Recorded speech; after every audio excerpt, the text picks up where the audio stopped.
मुझे भाग के जाना पड़ेगा।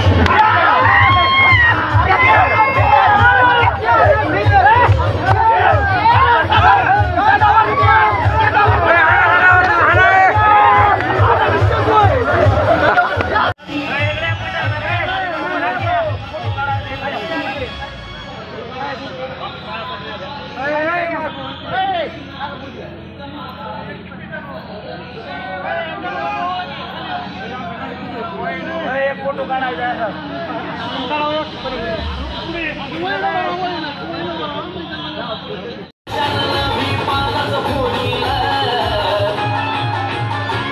एकाचा रंग पटलानी नवा इतिहास घडविला एकाचा रंग पटलानी नवा इतिहास घडविला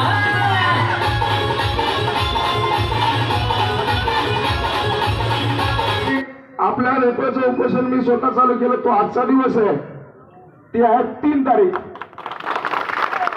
आपल्याला विजय कसा मिळाला आपल्याला विजय कसा मिळाला 29 तारखेला उपोषणाला सुरुवात झाली 2 तारखेला लाठीचार्ज झाला आणि सर्व मराठा समाज खवळला गेला आणि तरुणीच्या सराटीकडे धावला यानंतर प्रत्येक मराठ्याच्या इतिहासामध्ये नोंद व्हायला सुरुवात झाली आणि कालच्या लढ्याचा तारीख बघा तुम्ही आपण मुंबई घातली 29 तारखेला ज्या माणसाने 2 तारखेला लाठीचार्ज केला त्याच माणसाला 2 तारखेला विजयाचा जीआर सुद्धा द्यावा लागला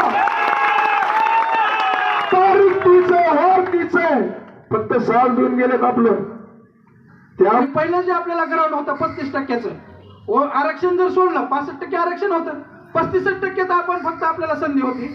आता आपल्याला संधी ही 80% मध्ये मिळणार आहे. ओबीसी अधिक ओपन 80% मध्ये. मग आपलं काम काय आहे? प्रत्येकानं अभ्यास करणं, शिकणं, बापाचं लक्ष मुलाकडे असणं, हे आपल्याला इथून पुढे काळजी करायची.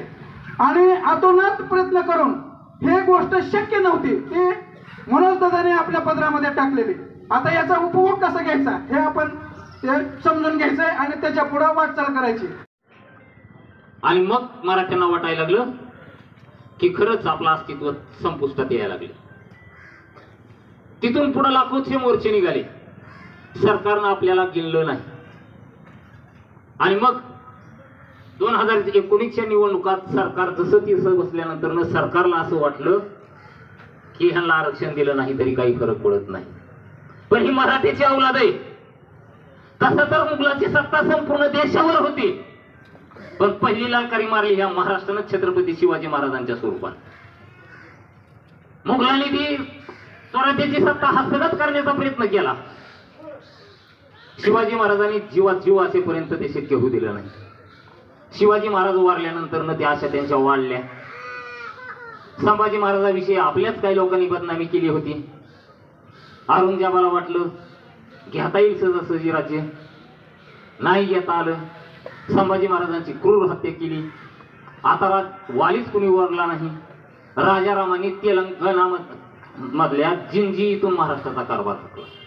महाराष्ट्र झुंजता ठेवला.